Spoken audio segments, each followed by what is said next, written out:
If you don't force yourself to do what matters, life will quietly punish you for avoiding it.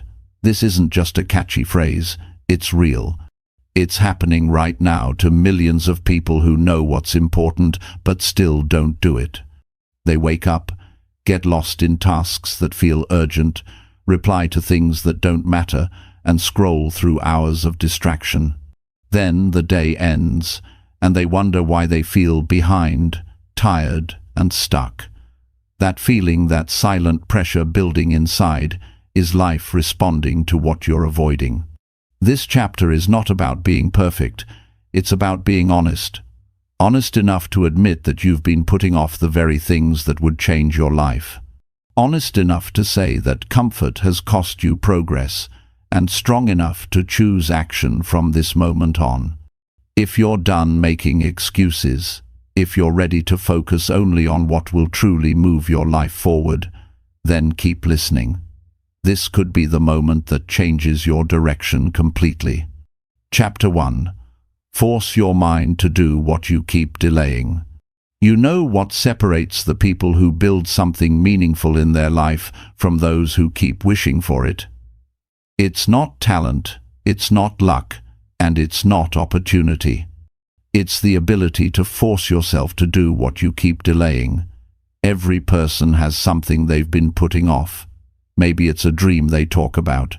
Maybe it's a goal they write down every new year. Maybe it's a promise they made to themselves long ago. And deep down, they know it matters. But they delay.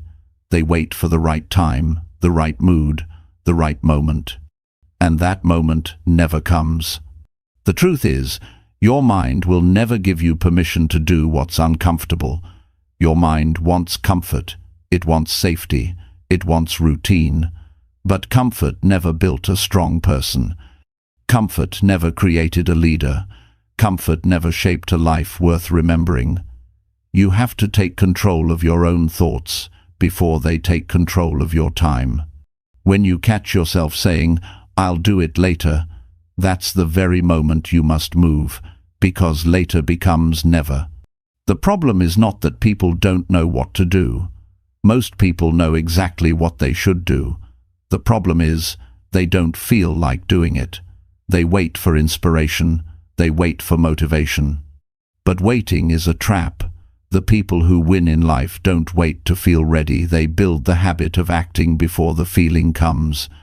When you force your mind to move when it doesn't want to, you start building self-respect. You begin to trust yourself again. That's power. That's freedom. Think about it. How many times have you told yourself you'll start tomorrow?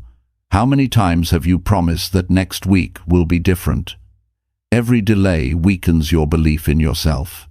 Every broken promise chips away at your confidence.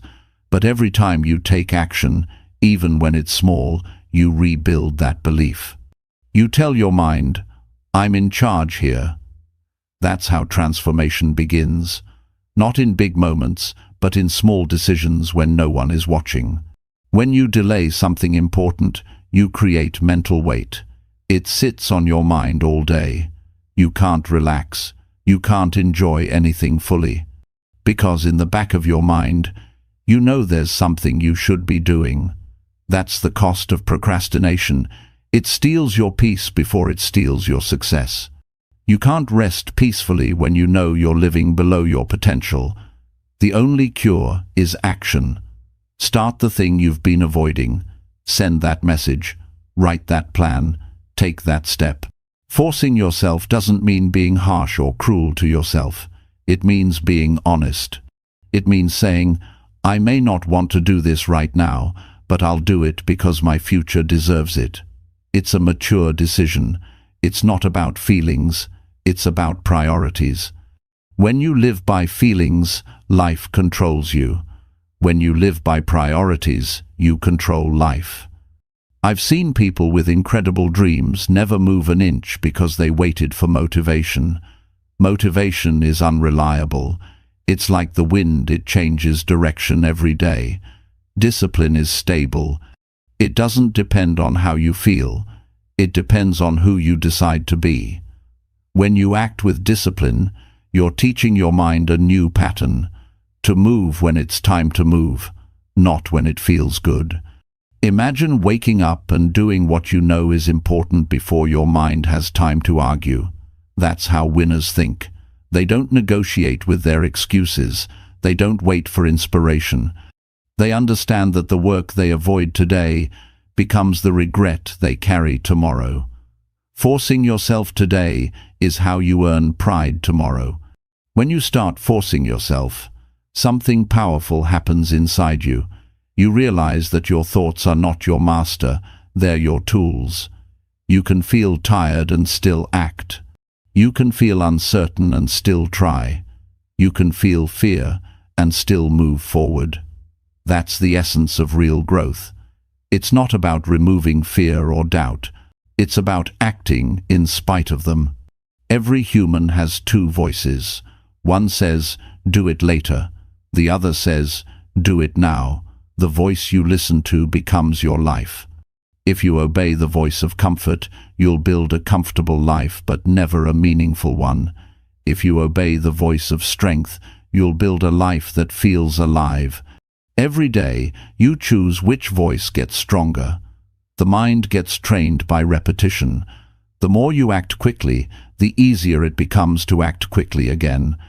The more you delay, the easier it becomes to delay again. You might think it's hard to start, but you know what's harder? Living with the pain of knowing you could have done more. Living with the weight of regret. Living with the question, what if I had just started? You don't want that question to follow you for years. You want the satisfaction of saying, I did it, even when I didn't feel like it. So how do you force yourself to act when your mind resists? You start by simplifying. Don't think about the whole journey. Just think about the next action. If it's exercise, just put on your shoes. If it's studying, just open the book. If it's making a call, just dial the number. Once you begin, momentum takes over. The hardest part is the first step. Once you start, your body and mind align. You also need to remind yourself of your why. Why does this matter?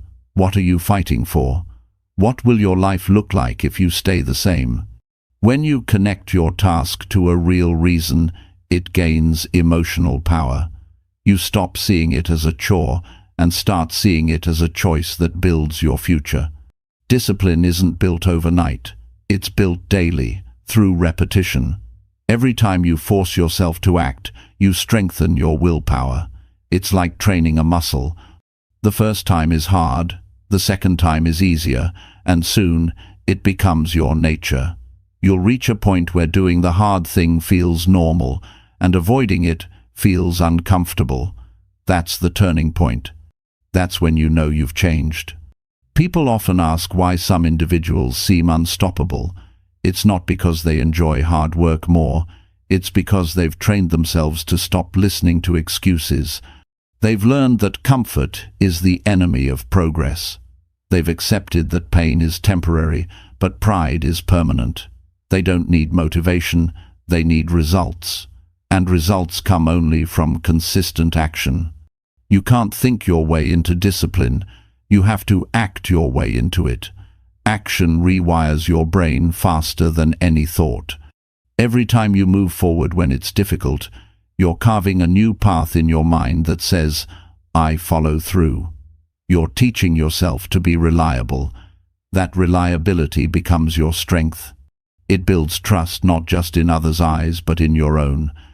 Remember this, your goals don't care about your mood. The world doesn't wait for you to feel ready. Success belongs to those who act when others are still deciding. That's the mindset that changes everything.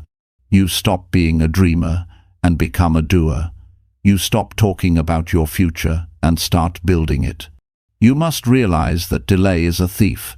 It doesn't take your dreams all at once. It steals them one day at a time. Every day you delay, you lose an opportunity to grow. You lose a bit of confidence. You lose a bit of self-belief. That's why you must act now, not tomorrow, because tomorrow never arrives.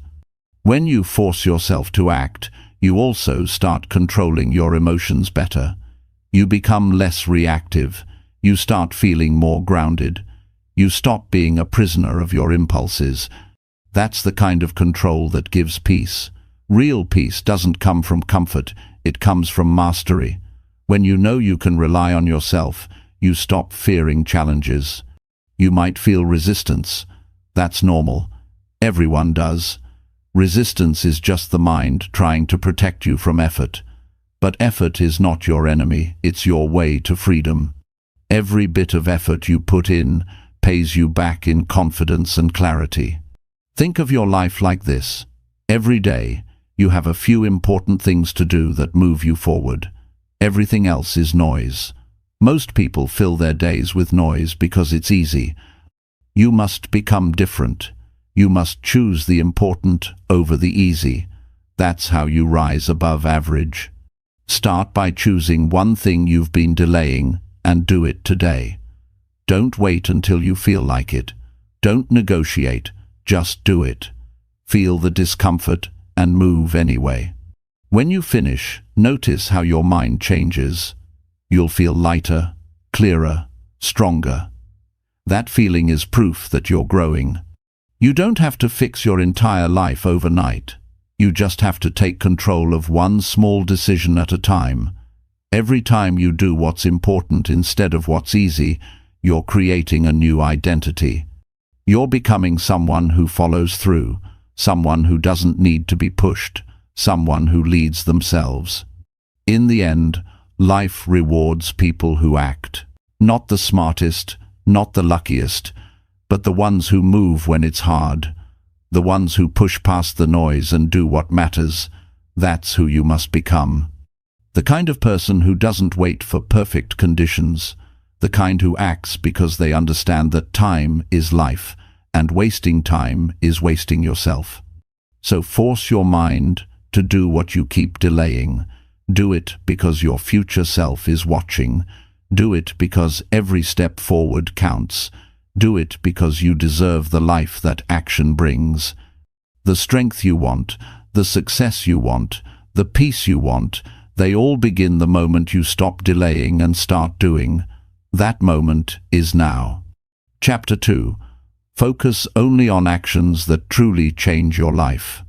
Most people are busy from morning until night, yet few are actually moving their life forward. They wake up, rush into tasks, answer messages, check updates, handle small problems, and end the day feeling exhausted but unfulfilled. The reason is simple. They are spending their days doing what keeps them occupied, not what changes their life. There's a big difference between activity and progress. You can fill every hour and still stay in the same place. Real growth starts when you begin to focus only on actions that truly make a difference in your life. If you want to change your future, you have to get serious about how you spend your energy. Life doesn't reward effort alone, it rewards effort directed in the right place. Every person has a limited amount of time, attention, and energy. You can either spend it or invest it. Spending gives you a temporary feeling of movement, but investing gives you transformation. The question you must ask yourself every day is what I'm doing right now building the life I want? If the answer is no, you're just filling time. If the answer is yes, you're building a future. Focusing only on what truly matters requires honesty. It's easy to lie to yourself by calling busyness productivity. You check emails, scroll through feeds, handle small issues, and tell yourself you're getting things done. But deep down, you know these actions don't really change your life. They keep you comfortable. They give you the illusion of control. Growth happens when you stop hiding behind distractions and start facing the real work, the uncomfortable, demanding, important work that pushes your life forward. Every person has a few key actions that, if done consistently, can change everything. For some, it's mastering their skill. For others, it's improving their health, learning, or building something meaningful. The problem is, These actions are rarely urgent. They don't shout for your attention. The unimportant things scream loudly. The important things whisper. If you're not intentional, your days get filled with noise, and your future gets neglected. You have to train yourself to listen to the whispers, the quiet but crucial actions that shape who you become. When you focus only on what truly matters, you simplify your life. You start cutting out the unnecessary. You stop chasing every opportunity. You stop saying yes to things that don't serve your direction. You become selective. That's not being selfish. That's being smart. Every yes you give is a no to something else. Every minute you waste on something small is a minute stolen from something meaningful. The people who build powerful lives are not the ones who do more, they're the ones who do less, but with greater intention. Most people are afraid to focus because it feels like they're missing out. They want to keep every door open. But you can't go deep if you keep jumping from one thing to another. Depth requires focus. Excellence requires focus. Fulfillment requires focus. When you decide what's truly important, you free yourself from the trap of trying to do everything. You stop being scattered. You start being directed. You stop reacting. You start creating. If you want to see a real shift, you have to define what important means to you. Not to your boss, not to your friends, not to society, to you. What kind of life do you want to live? What kind of person do you want to become? What truly gives your life meaning? Once you know that, you'll see that most of the things you do every day don't align with that vision. That's your wake-up call. You have to start living on purpose, not by habit. The most important actions are usually simple, but they demand consistency. Reading daily, working out, improving your craft, saving money, building relationships, reflecting on your goals, these are not complicated, but they require focus and discipline. The unimportant actions, on the other hand, are easy and comfortable. That's why they're so tempting. They give quick rewards but long-term emptiness. The important ones give slow rewards but long-term fulfillment. You have to choose which game you want to play, the quick and empty or the slow and meaningful. Focusing on what matters will often make you uncomfortable. You'll have to say no to people. You'll have to turn down things that look exciting but lead nowhere. You'll have to work on things that don't give instant results. You'll have to face boredom and resistance. But that's how you grow. Comfort never taught anyone to reach their potential. The moments that feel difficult are the moments that shape you. One of the biggest traps in modern life is being busy without direction. People confuse motion with progress. They mistake exhaustion for accomplishment. You can run fast on a treadmill and still stay in the same spot. Real progress happens when your effort is guided by clarity. Before you start your day, ask yourself, what 3 things would make today meaningful? When you know that, you stop wasting energy on things that don't count. Focusing only on actions that change your life also means being honest about what doesn't. Distractions don't always look like distractions.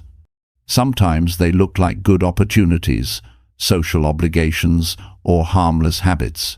But anything that takes you away from your goals, drains your energy, or keeps you repeating the same day is a distraction in disguise.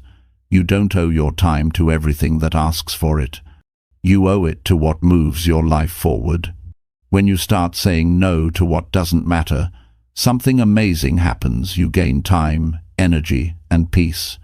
You start noticing how much mental space was being wasted on things that didn't even matter. You stop feeling overwhelmed. You start feeling in control.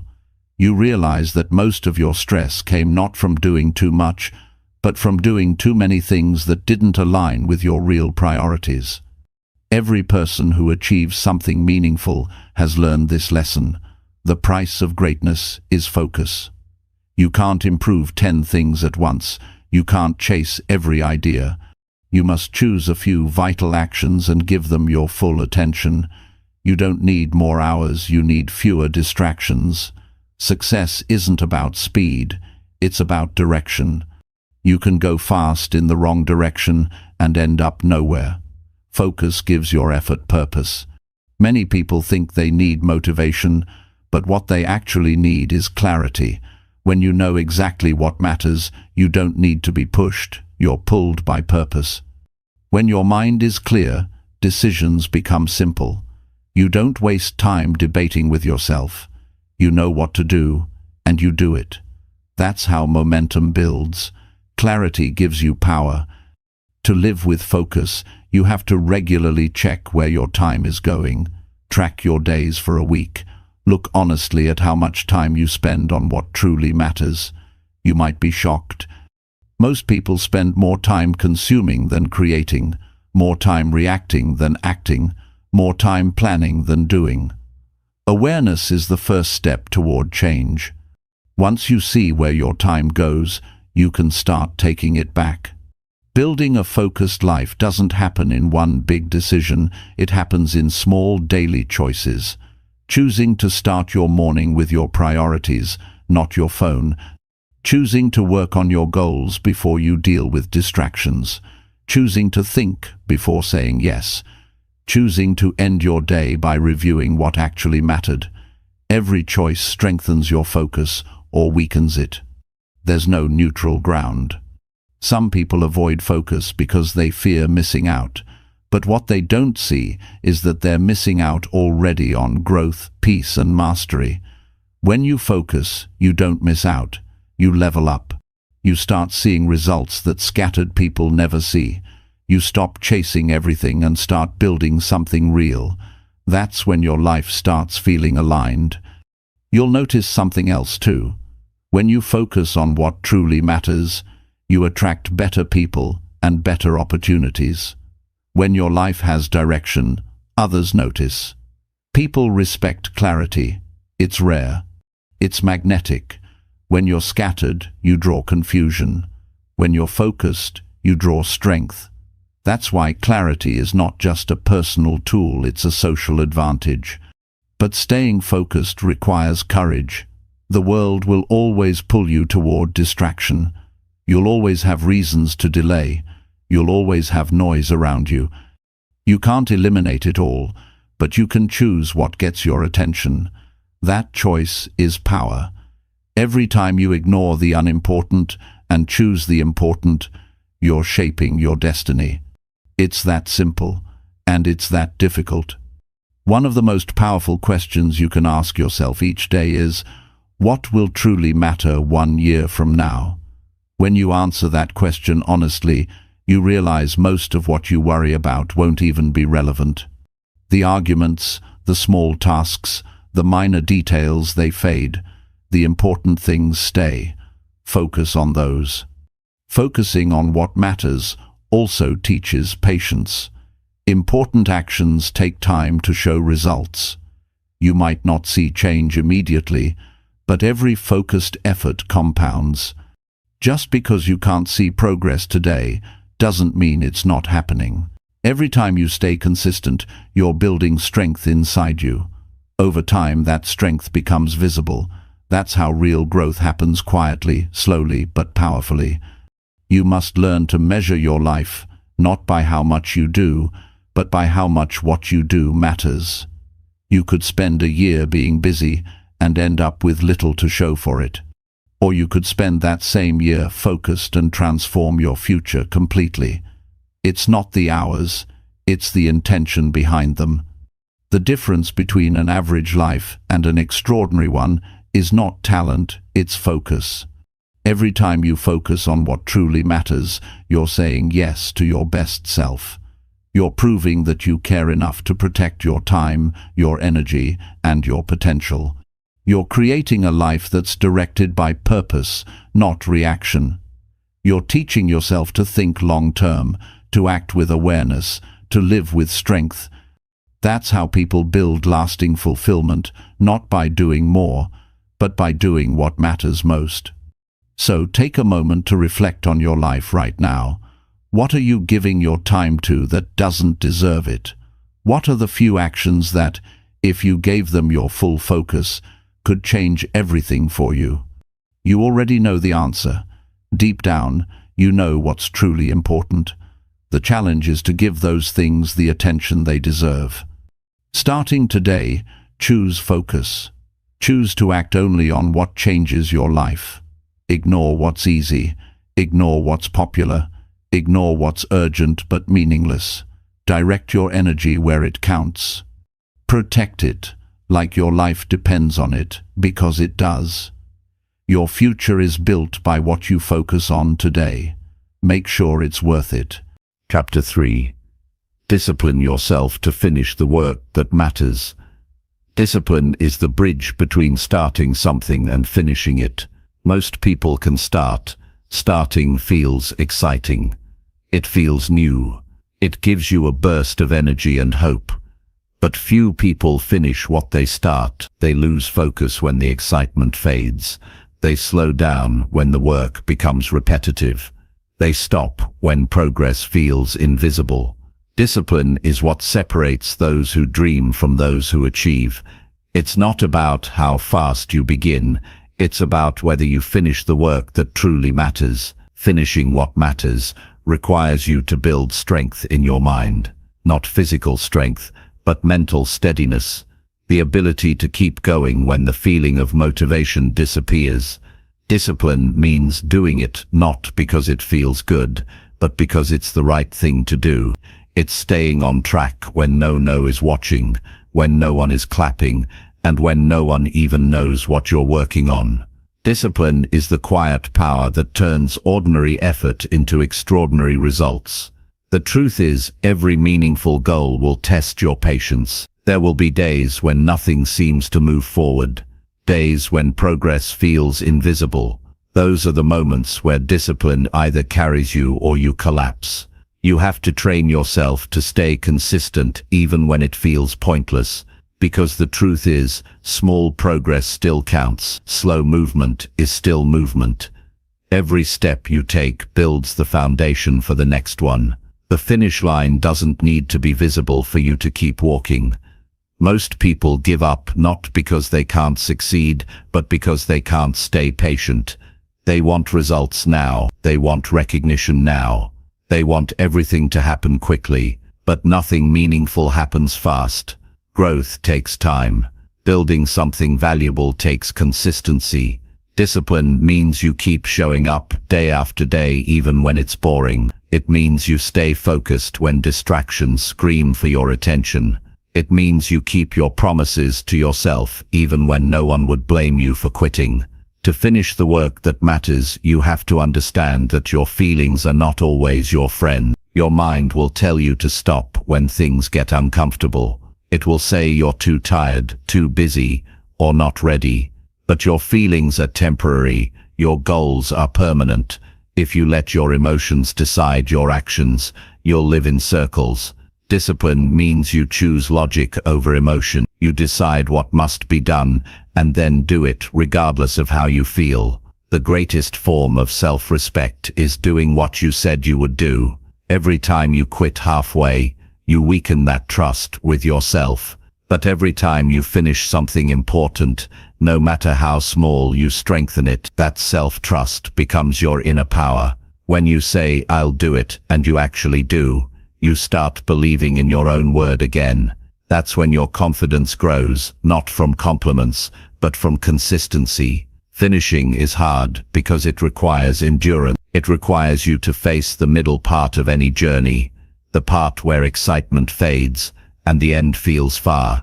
That's where most people stop. But if you push through the middle, you separate yourself from the crowd. Discipline is built in the middle. It's built when no one sees your effort. It's built when you keep doing the work that doesn't give immediate rewards. That's where strength is formed.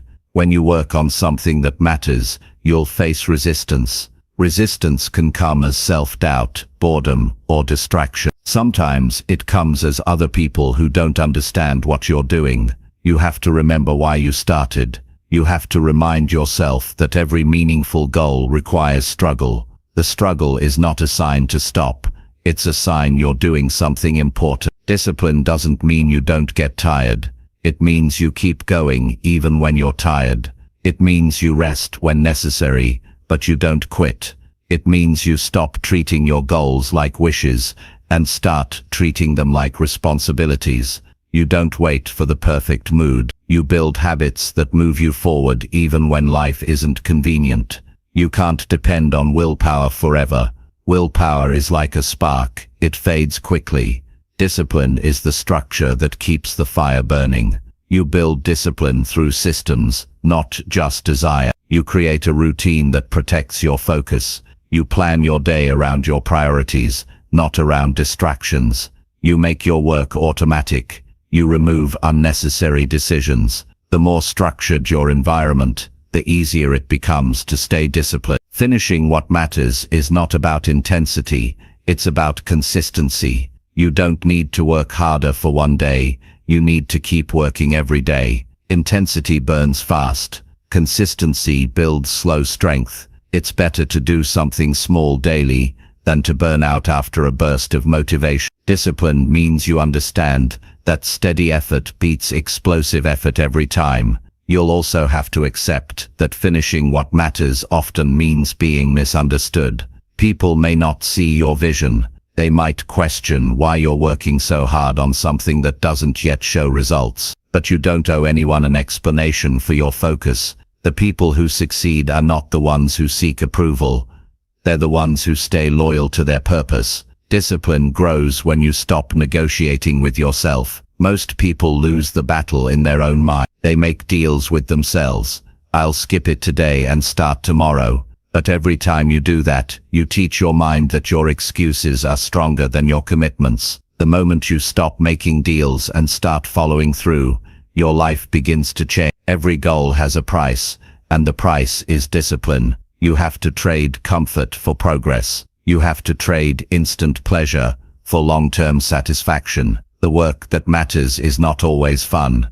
It's often repetitive, quiet, and challenging. But it's the kind of work that shapes your future. The joy doesn't come from doing it. It comes from knowing you did it. Finishing the work that matters gives you something deeper than pride. It gives you peace. You stop carrying guilt about what you left unfinished. You stop doubting yourself. You stop feeling scattered. Finishing brings closure, clarity, and confidence. It creates mental space for new goals. When you complete something important, you create momentum that carries into every part of your life. Discipline also teaches you humility. It reminds you that success doesn't come from luck. It comes from daily decisions. It makes you appreciate effort more than outcome. You start valuing progress over perfection. You realize that the process is just as important as the result. Finishing something meaningful changes you. You become more grounded, more aware, and more confident in your own power to create change. To build discipline, start with small things. Finish what you start, even if it's something simple. If you begin cleaning, finish cleaning. If you begin writing, finish writing. If you begin learning, finish learning. The size of the task doesn't matter.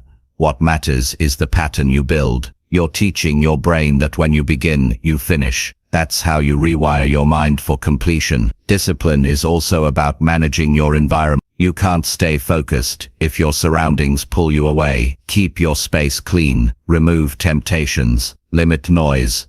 Surround yourself with reminders of your goals. When your environment supports your discipline, success becomes natural. You don't have to fight for focus.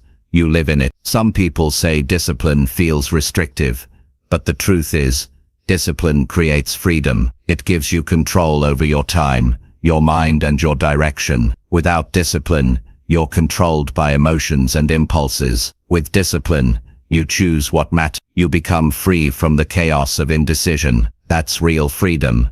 The ability to do what's necessary, even when it's hard. The secret to finishing the work that matters is to treat it like a promise to your future self, a promise that you won't give up when things get tough. Every time you follow through, you strengthen that promise. You're telling yourself, I'm someone who finishes. That identity becomes your strength. Sometimes you'll want to quit because progress feels slow, but remember, Slow progress is still progress. Every great achievement was once just a small, repeated effort. Every expert was once a beginner who refused to stop. You might not see results today, but that doesn't mean they're not coming. Trust your effort. Trust your consistency. The finish line belongs to those who keep walking. There will be moments when you feel behind, when you look around and see others moving faster. Don't let that distract you. Comparison kills discipline. Stay focused on your own path. Your journey is yours. The only competition that matters is the person you were yesterday. If you finish what you start today, you've already won. Remember, the real victory isn't in how much you start, it's in how much you complete. The world is full of half-finished dreams, half-written books, half-built plans. Don't add yours to that list. Be the person who sees it through. Be the one who doesn't stop halfway. Be the one who finishes the work that matters. When you look back on your life, you won't remember the things you started. You'll remember the things you finished. You'll remember the goals that demanded your discipline and the victories that made you proud. The satisfaction of completion lasts far longer than the comfort of quitting. Every finished task is a statement that says, I have control over my life. So discipline yourself, not because someone told you to, but because your future depends on it. Do the work that matters. Finish it. Push through the last mile, even when it's hard. Keep your word to yourself. When you master the habit of finishing, you build an unshakable foundation for everything else in life. Your success will not be built on bursts of effort. It will be built on discipline. And discipline, once built, will serve you for the rest of your life. Chapter 4. Remove every distraction that steals your mental energy. Your mind is your greatest tool, yet it's also the easiest thing to lose control of. In today's world, it's not just your time that gets stolen, it's your attention, your focus, and your peace of mind. You can sit at your desk for 8 hours and still feel like you got nothing done, not because you lacked effort, but because your energy was scattered. Every time you let something pull your attention away, you give a piece of your power to it. Removing distractions isn't just about productivity, it's about protecting your mind so you can live with clarity, strength, and purpose. Mental energy is not endless. You wake up with a limited amount each day, and everything you pay attention to costs you something. Every notification, every pointless conversation, every thought that drags you into worry or comparison drains you. That's why you can feel tired even if you've done nothing physical. Distractions don't just steal your focus, they drain your mental battery before the real work even begins. If you want to live a focused and powerful life, you must learn to guard that energy with intention. The first step is to admit how much noise you've allowed into your life. Most people are overstimulated. They check their phone hundreds of times a day, bounce between apps, and fill every quiet moment with noise. They think they're relaxing, but they're actually training their brain to stay restless. A restless mind can't focus deeply. It jumps from one thing to another, always chasing something new. When you live like that, it becomes impossible to think clearly or feel peaceful. To change that, you must begin removing what doesn't deserve your attention. Start by noticing what pulls you the most. It might be your phone, your environment, certain people, or your own thoughts. Not all distractions are visible. Some live in your habits, and others live in your head. You might spend hours thinking about problems you can't control or worrying about what others think. These mental loops drain your energy just as much as any external noise. The first rule of mental discipline is awareness. You can't change what you don't notice, so start watching yourself. Every time your focus slips, ask, what just stole my attention? You'll begin to realize that many distractions are self-inflicted. You check your phone not because you need to, but because it's a habit. You open messages not because they matter, but because you want stimulation. The mind craves constant novelty, but novelty doesn't create progress. You must train your mind to find peace in simplicity. That's where strength begins. The more scattered your attention, the weaker your results. The more focused your attention, the more powerful your life becomes. You can't give your best to anything when your mind is divided. Distractions may seem harmless, but they cost you deeply. Every time you interrupt your flow, it takes your brain minutes to recover. Over the course of a day, that adds up to hours of wasted focus. You don't need more time, you need fewer interruptions. To remove distractions, you have to be ruthless. You can't just reduce them, you have to eliminate them. If something doesn't support your priorities, it doesn't belong in your day. Set boundaries with your phone. Turn off unnecessary notifications. Keep your work area clean and free from clutter. Put distance between you and people who drain your energy. Protect your peace like it's your most valuable asset, because it is. Many people underestimate how much their environment affects their mind. A messy room, loud surroundings, or constant noise can weaken focus without you even realizing it. Your mind reflects your environment. When your space is chaotic, your thoughts become chaotic. When your surroundings are calm, your mind settles. Spend time each day creating order around you. It's not just about tidiness, it's about control. A clean environment creates a clear mind, and a clear mind creates strong actions.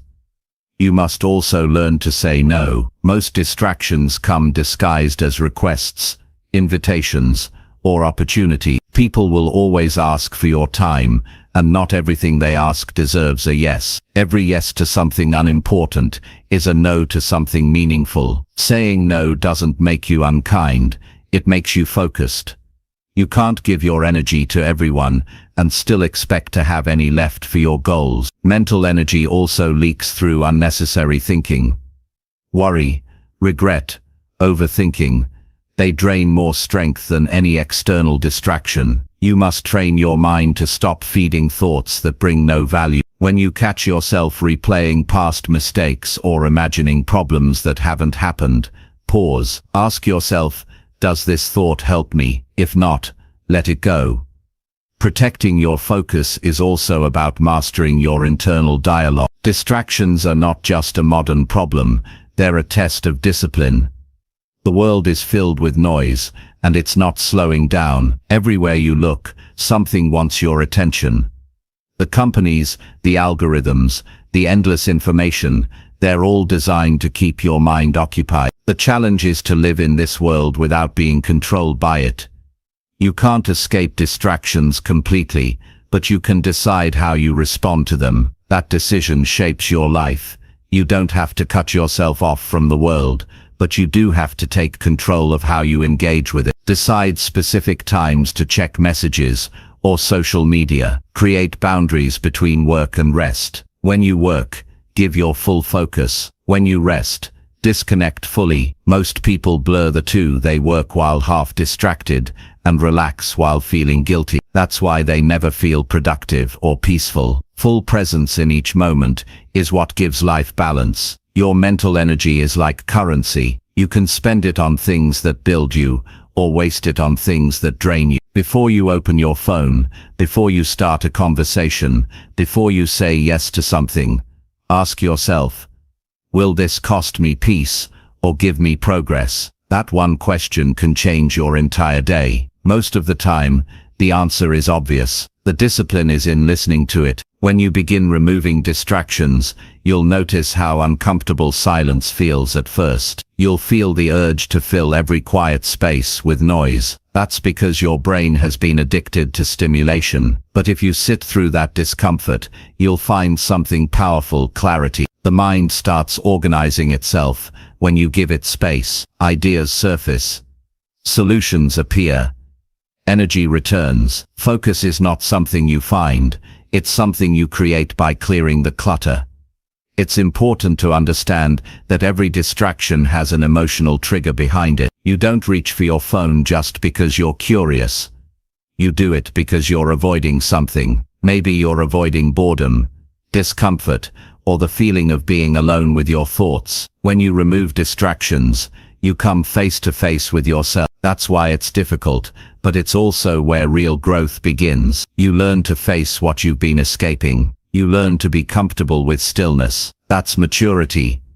Another source of distraction is saying yes to too many commitments. Spreading yourself thin divides your energy. You can't give your best to everything. If you want to do great work, you have to do less, but better. Focused work has power because it's done with full attention. You can accomplish more in 2 focused hours than in 10 distracted ones. Stop confusing being busy with being valuable. Busyness looks productive, but often leads nowhere. Depth, not speed, is what creates change. You'll find that once you start simplifying your life, you begin to think more clearly. Your decisions become easier. You stop feeling constantly rushed. The weight that used to sit on your mind starts to fade. That's the power of focus. It doesn't just help you achieve more. It helps you feel lighter. You can finally breathe without pressure. Your relationships will also change when you remove distractions. You'll start listening more deeply. You'll stop checking your phone every few minutes. You'll give people your full attention. That kind of presence is rare, and people feel it. You'll connect on a level that surface conversations never reach. Removing distractions not only improves your productivity, it strengthens your humanity. Discipline in focus is built through daily practice. Start small. Give yourself blocks of time where you do only one thing. No phone, no interruptions, no switching. Start with an hour and increase it. Over time, your mind learns to stay steady. You'll notice how much more you can get done and how much calmer you feel. You must also rest intentionally. Distraction often comes from fatigue. When your mind is tired, it looks for escape. Rest is not laziness. It's preparation. Give yourself time to recharge, but make sure that rest is real. No screens, no noise. Just quiet recovery. A rested mind doesn't crave distraction. It craves creation. Protecting your mental energy is a lifelong commitment. You'll have to keep refining it. New distractions will appear, and you'll have to adjust. But every boundary you set makes you stronger. Every unnecessary thing you remove makes room for what truly matters. You start realizing that the simpler your life becomes, the richer it feels. When you learn to remove distractions, you reclaim your power. You no longer live reacting to everything around you. You live with direction. You think clearly. You work with depth. You rest with peace. You connect with meaning. That's the kind of life most people want but never build, because they never learn to protect their attention. The truth is, focus is freedom. When you control where your mind goes, you control your entire life. Distractions might still knock on your door, but they won't rule you. You'll choose what deserves your energy and what doesn't. You'll learn that peace isn't found in doing more. It's found in doing less, but doing it with full heart. So clear your space, quiet your mind, and guard your focus. Remove every distraction that drains your strength or steals your peace. Your energy is sacred. Spend it wisely. When your mind is free from noise, you become unstoppable. You start to see your potential clearly. You start living with purpose, and that's when your life begins to rise above the noise that traps so many others. Chapter 5. Push through boredom and keep doing the essential tasks. Most people never reach their full potential because they give up when things become dull. They start with enthusiasm, they plan with excitement, and they imagine the rewards at the end. But when the novelty fades and the routine begins, they stop. They think something is wrong because it no longer feels thrilling. The truth is, boredom is part of the process. Every great result is built on thousands of ordinary moments. If you can't push through boredom, you'll never experience mastery. The people who succeed are not the ones who find excitement in every moment. They're the ones who keep working even when it's not exciting at all. Boredom is a test. It asks, are you serious about your goals, or are you just interested? When you face repetitive tasks, your mind tries to escape. It looks for stimulation, something new, something easy. But every time you chase excitement, you lose consistency. The essential tasks, those small daily actions that move your life forward, are not always exciting. They're often repetitive, quiet, and predictable. But those are the very actions that build your strength. The discipline to keep doing them when you're tired, bored, or uninspired is what separates those who dream from those who live their dreams. It's easy to be motivated when something feels fresh. Everyone can start strong, but motivation fades quickly. The work that matters doesn't depend on motivation, it depends on persistence. You have to keep showing up when nothing seems to change. You have to remind yourself that boredom doesn't mean failure, it means progress is happening beneath the surface. Every rep, every page, every habit compounds quietly, until one day it explodes into results. The key is to stay long enough to see that happen. Your mind is wired to avoid discomfort, and boredom in its own way is a form of discomfort. It feels slow. It feels meaningless. It feels like time is passing without excitement. But this is where growth lives. Your attention span expands when you stop running from stillness. Your patience grows when you stop needing instant stimulation. The ability to stay engaged with something that feels boring is a rare skill, and it's the foundation of real achievement. When you push through boredom, you take control of your mind. You're teaching yourself that you don't need to be entertained to be effective. You're learning that progress isn't supposed to feel exciting every day. It's supposed to feel steady. It's supposed to feel steady. It's supposed to feel ordinary. Most of the great work in life doesn't feel magical while it's happening. It feels like showing up, again and again. Think about anyone who's mastered something, an athlete, an artist, a leader. Their lives are filled with repetition. The same drills, the same routines, the same habits. That's what mastery looks like from the inside. It's not glamorous, it's not dramatic, it's consistent. The glamour only shows up later, when the world sees the result. But the daily grind, the quiet repetition, the endless small actions, that's what builds greatness. If you want to reach your potential, you must learn to embrace the dull moments. Because most of life is made of them. You can't always feel inspired, but you can always stay committed.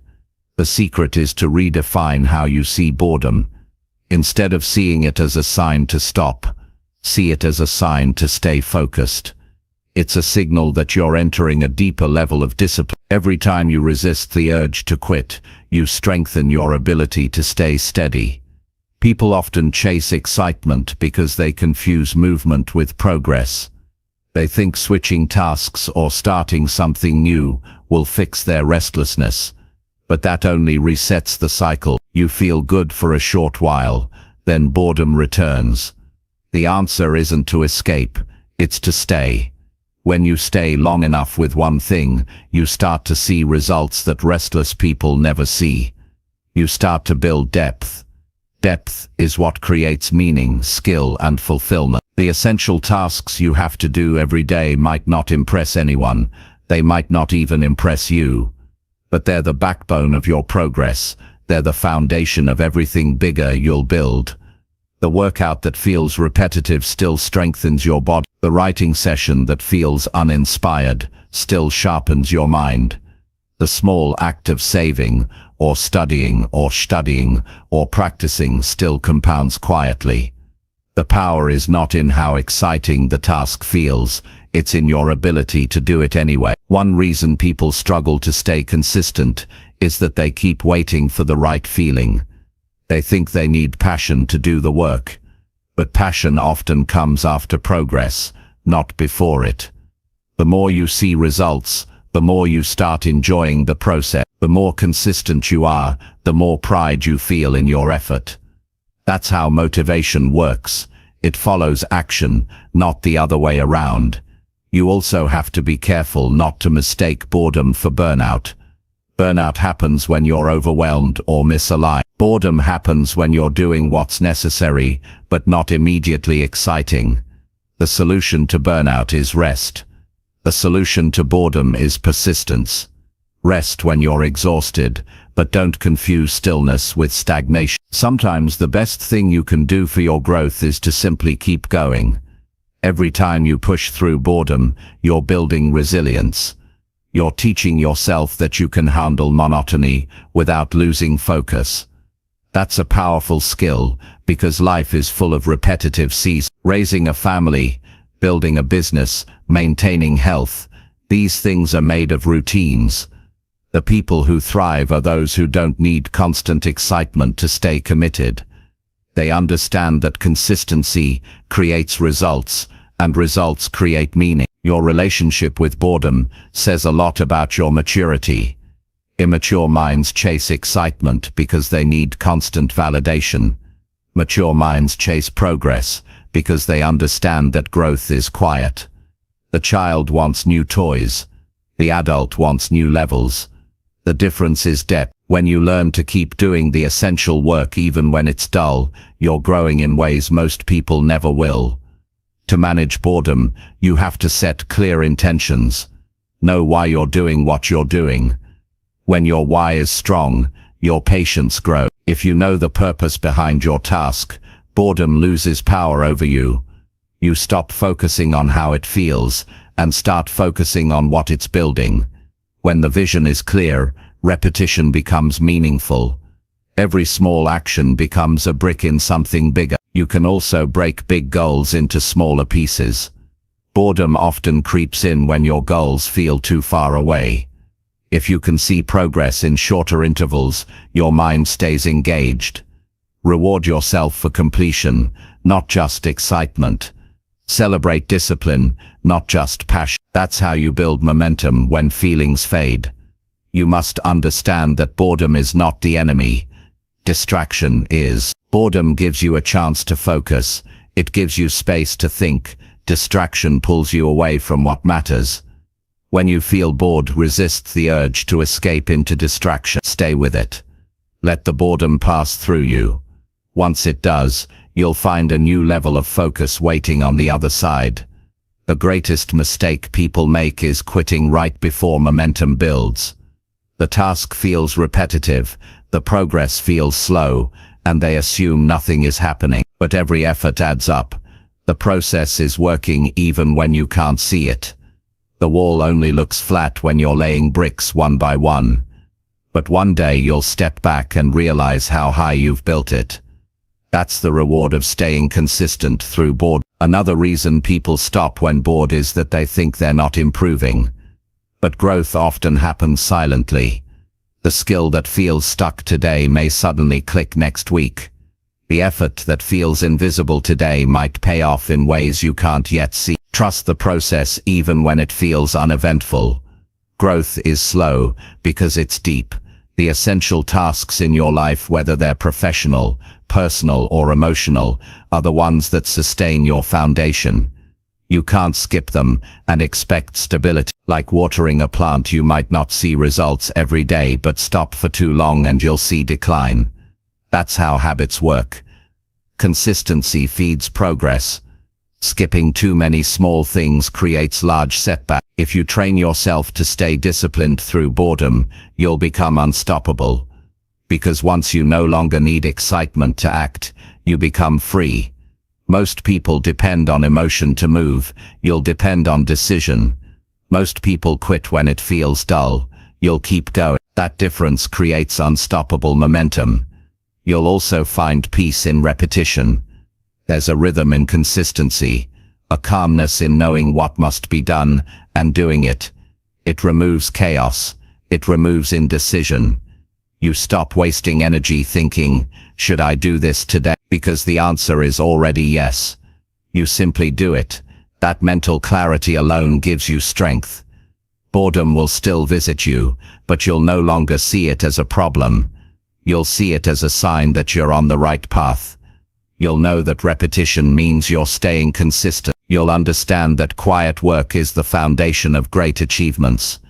The satisfaction comes later, when you realize how much those small, uneventful days built your future. If you want to transform your life, master this one skill. Keep doing the essential tasks, no matter how dull they feel. Write the page, lift the weight, make the call, review the plan. These small things compound over time. That's how you create excellence, not by chasing excitement, but by honoring consistency. Every goal, every dream, every change you want begins with this truth. Success is built on the days that feel ordinary. The breakthroughs you admire in others were born out of long, quiet hours of repetition. So when boredom shows up, don't resist it. Accept it as part of the process. Push through it with patience and purpose. Because the moment you stop expecting excitement from your goals, you start achieving them. You stop needing everything to feel good, and you start doing what needs to be done. That's when you become unstoppable. You'll work through silence. You'll stay steady when others drift, and you'll realize that greatness isn't built in moments of passion. It's built in moments of persistence. So push through boredom. Stay loyal to the essential. Keep showing up when nothing happens. Keep building when it feels slow. Because in those unseen hours, your future is forming. And one day when the results appear, you'll understand that the most powerful thing you ever did was keep going when it wasn't exciting. Chapter 6. Commit fully to fewer goals that bring real results. Most people spread themselves too thin. They chase too many things at once, trying to make progress in every direction and end up going nowhere. Their energy is divided, their focus is weak, and their results are scattered. The truth is, you can't live a meaningful life chasing everything that looks good. You have to choose. You have to decide what truly matters and give it everything you have. Real results don't come from doing more, they come from doing less. With total commitment, committing fully to fewer goals is one of the hardest things to do in life, because it forces you to let go of the illusion of doing it all. It makes you face the truth that your time and energy are limited. Every hour you give to something unimportant is an hour stolen from what could change your life. The world glorifies multitasking, but multitasking kills depth. You can't build mastery when you're scattered. You can't see real results when your focus is divided between 100 half-hearted efforts. You have to learn the power of focus. Not the kind that lasts for a few hours, but the kind that lasts for years. The kind that says, this is what I'm building, this is what matters most. When you choose a few meaningful goals and commit to them completely, your life starts gaining direction. You stop feeling like you're spinning in circles. You stop being busy and start being effective. Every action begins to matter because it serves a clear purpose. The reason so many people feel stuck isn't because they're lazy, it's because they're unfocused. They start one thing, then abandon it when it gets hard. They get distracted by something new, something exciting, something easier. But every new start without follow-through takes energy away from what could have become something great. Progress requires depth, and depth requires commitment. You can't dig 10 shallow holes and expect to find water. You have to pick one and dig deep enough. Committing fully to fewer goals means deciding what you will give up. That's the part most people avoid. They want success without sacrifice. They want to achieve without choosing. But every yes demands a no. You can't say yes to everything and expect clarity. You can't be serious about your goals while still entertaining distractions. The courage to say no is what gives your yes its power. When you focus your energy on a small number of goals that truly matter, you multiply your progress tenfold. You must understand that commitment is not just about hard work, it's about loyalty. It's about staying faithful to your priorities when the excitement fades. It's about showing up even when you feel unsure. Commitment means you've made a decision and you're not negotiating with yourself every day about it. You don't keep restarting. You don't keep wondering if you made the right choice. You pour your energy into making it right. That's how results are created, through sustained, focused effort over time. Every goal worth chasing demands sacrifice. You can't build something meaningful without giving something up. It might be time, comfort, social approval, or short-term pleasure, but what you get in return is far more valuable. Depth. confidence, mastery, and results that actually change your life. You can't fake commitment. Either you're all in, or you're not in at all. Half effort creates half results. Whole effort creates transformation. One of the reasons people fail to commit fully is fear. Fear of missing out, fear of failure, fear of wasting time on the wrong thing. But that fear keeps them from ever building anything lasting. You can't control every outcome, but you can control your effort, and effort is what shapes destiny. If you choose something meaningful and give it your full attention, even if it doesn't go exactly as planned, you'll grow in ways that half-hearted effort never could. You also have to get clear on what real results mean for you. Not results that impress others, not results that look good on paper, but results that truly improve your life. Real results bring growth, peace, and fulfillment. They align with your values. They move you toward your best self. When you know what kind of results matter to you, your priorities become obvious. You stop chasing recognition and start chasing purpose. Committing fully doesn't mean you rush. It means you stay consistent. It means you move steadily in the same direction until you arrive. Progress is not about doing everything fast. It's about doing the right things long enough. You have to become patient with your goals. You have to accept that meaningful things take time. You can't plant a seed today and demand fruit tomorrow. Your job is to nurture it, protect it, and stay consistent until it grows. There will be moments when you doubt your path, when it feels slow, lonely, or unclear. That's when most people quit and jump to something new. But commitment means staying through the uncertainty. It means trusting your process even when results aren't visible. Most breakthroughs happen after long periods of patience and silence. Stay long enough for your work to bear fruit. When you commit to fewer goals, you simplify your life. You stop juggling 10 things that don't matter and start focusing on the few that do.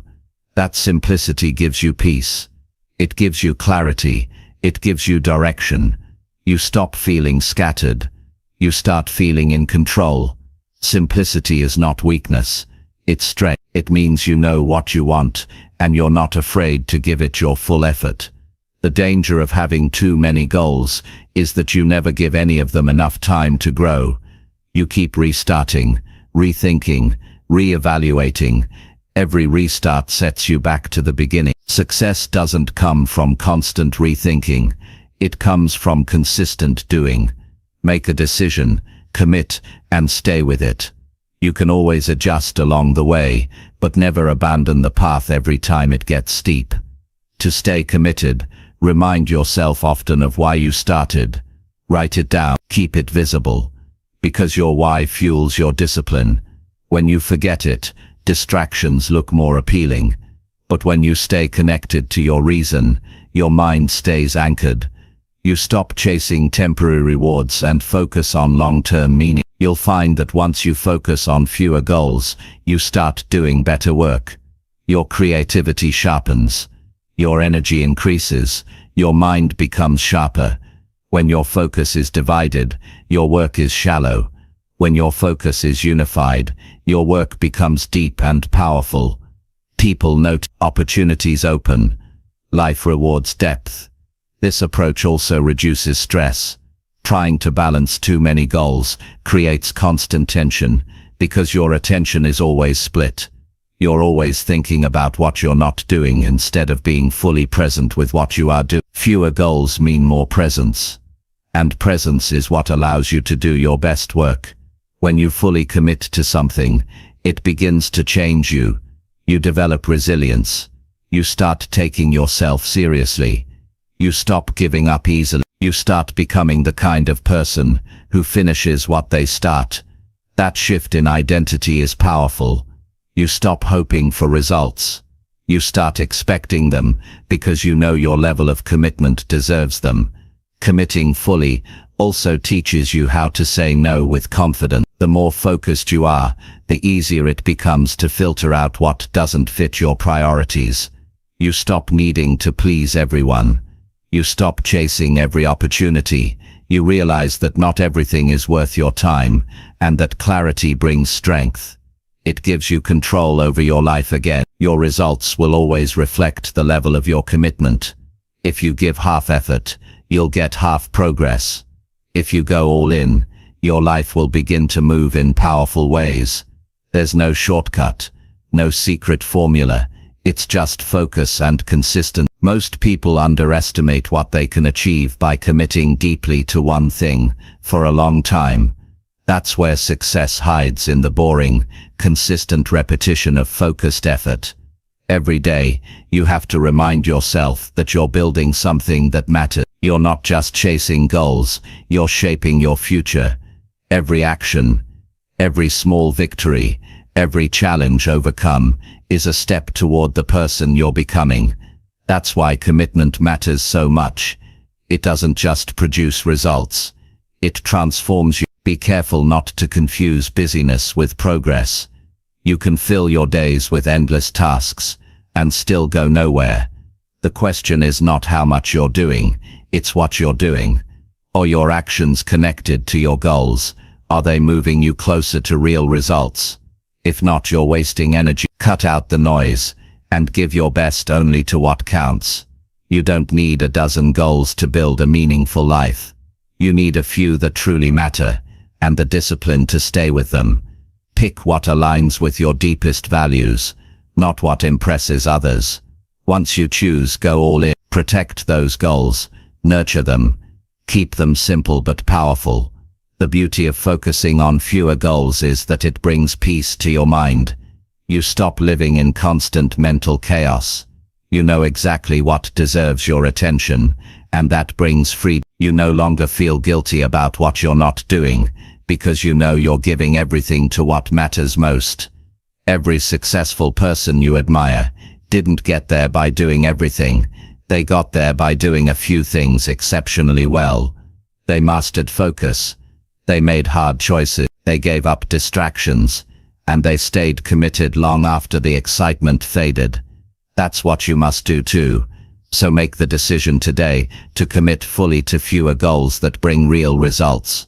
Be brave enough to say no to everything that doesn't serve your purpose. Be disciplined enough to stay with your priorities when it gets hard. Be patient enough to let your effort compound.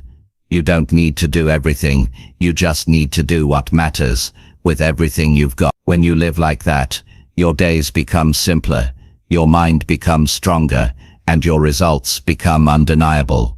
You'll look back and realize that success was never about doing more. It was about caring deeply about a few things and giving them your best. That's how real progress is made. That's how you build a life that counts. Chapter 7. Say no fast to everything that adds no value. Most people lose their focus, not because they lack ambition, but because they don't know how to say no. Every day they get pulled into things that don't matter, small tasks, unimportant conversations, endless obligations, meaningless distractions. They say yes to too much, and slowly their time, energy, and purpose are drained. The truth is, the quality of your life depends more on what you say no to than what you say yes to. Saying no fast is not about arrogance, it's about self-respect. It's about protecting your focus, your peace, and your future from things that don't add value to your life. You can't do everything and expect to do anything well. Every yes you give divides your attention. Every extra obligation you accept takes away time from something that truly matters.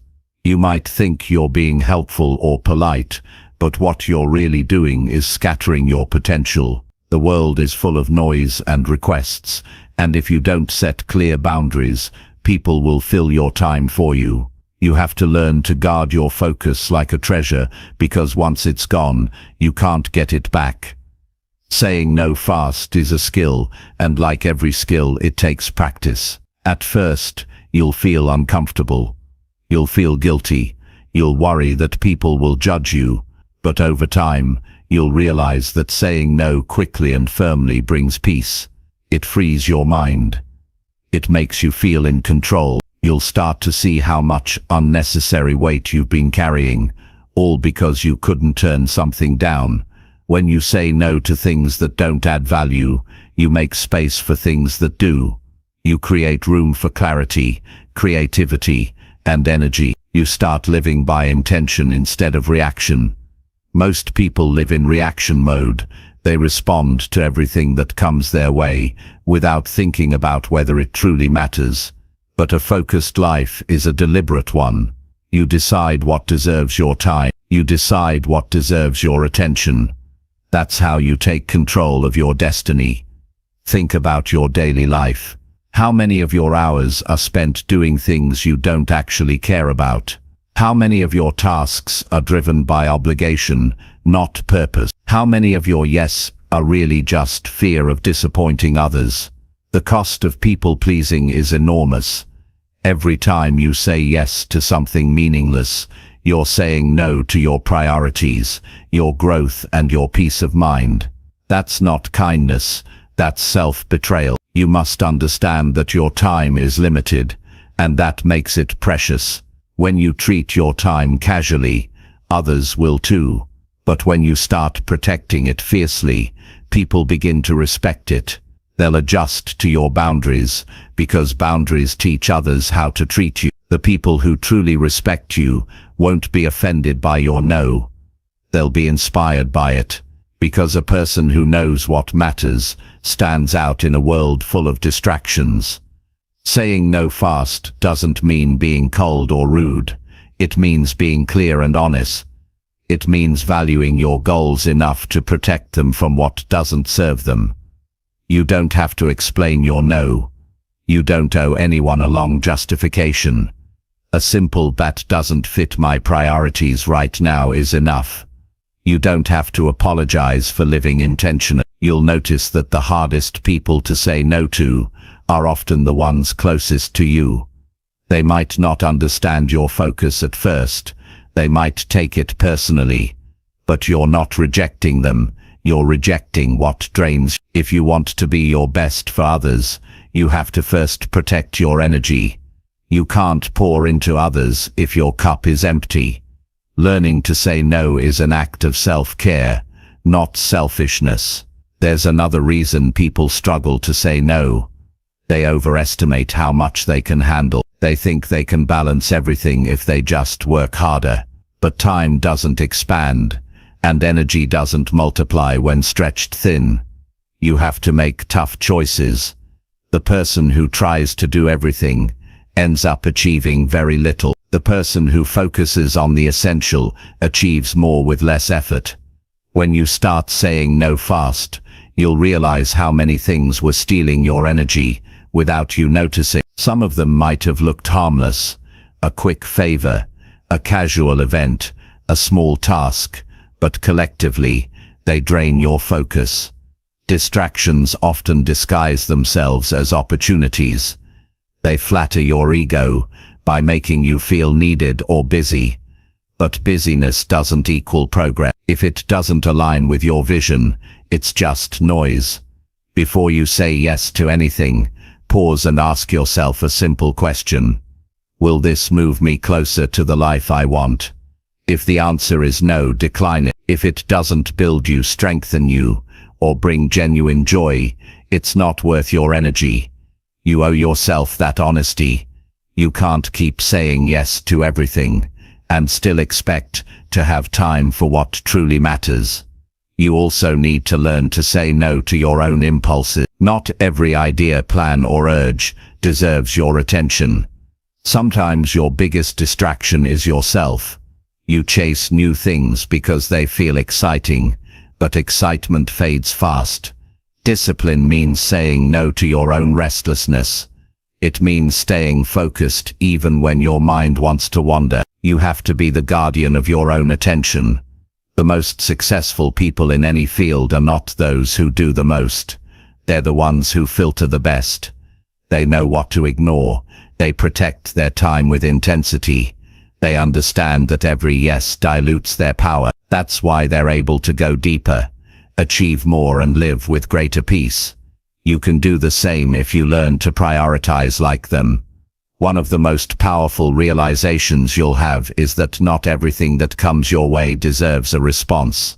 You don't have to attend every argument. You don't have to respond to every message immediately.